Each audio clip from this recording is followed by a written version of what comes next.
Legal, Glauco. Eu achei interessante, né, que vocês trouxeram essa pesquisa sobre as preocupações, desejos dos brasileiros e que aparece a questão da saúde em primeiro lugar, né? Ou a gente poderia pensar de forma mais ampla, que é a própria questão da vida, né? Sobre como viver bem. Eu acho que isso já é uma transformação, um indício do que eu acredito ser uma nova sensibilidade que está se constituindo, não só no Brasil, mas no mundo, né? Ou seja, a gente está vivendo esse momento de intensificação da precarização da vida por muitos motivos, né? Desfacelamento, fragilização dos direitos coletivos, sociais, mas, sobretudo, agora também, né, as evidências, os impactos, as expressões do que a gente chama de mudança climática, né? Eu nem gosto muito desse termo, porque ele parece ainda sempre muito abstrato, né? Do que, enfim, longe do que ele representa, de fato, já na vida das pessoas. Então, eu acho que isso tudo já está causando uma alteração de percepção, de desejo e também de horizonte de transformação, né? Ou seja, tem um sentido de urgência de transformação que eu acho que ele está mais colocado agora do que ele já esteve há 10, 20 anos atrás, né? Isso é uma questão. E um dos nossos grandes impasses contemporâneos é pensar um pouco que talvez a esquerda, né, institucional, que se apresenta hoje no Brasil e no mundo, ela não consegue corresponder a esse sentido de urgência, de transformação, por muitos motivos, né?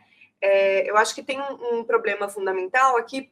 Durante o século XX, houve uma separação, uma cisão importante entre o que seriam as questões ambientais e o que são as questões sociais, de justiça social, né? Então, grande parte da esquerda de tradição socialista, inclusive, ela se constituiu em torno das questões sociais de distribuição de riqueza, né? Enfim, uma noção de justiça social que tinha a ver fundamentalmente com essa ideia de distribuição de riqueza, etc.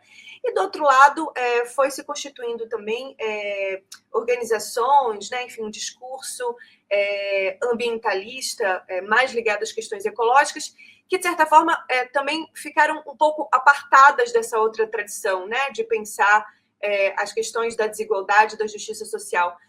Essa cisão fez com que a gente chegasse, né, na virada do século XX para o século XXI com pouquíssimos subsídios, recursos de forma organizativa, de possibilidade organizativa para lidar com essa questão, que hoje é uma questão que se impõe na nossa vida, que é a questão do colapso ecológico, social, socioambiental, né? Ou seja, e daí a gente vê hoje que não é mais possível falar em meio ambiente ou em clima que esteja apartado, separado da questão da vida, né? Enfim, do que a gente pensa como justiça, do que a gente pensa como vida digna, né? Então, só essa semana em São Paulo, né, a gente teve uma inundação, mais uma inundação, né? Enfim, que causou a morte de pelo menos uma pessoa, uma mulher, que inclusive era uma trabalhadora motorista de aplicativo lá na Zona Norte de São Paulo.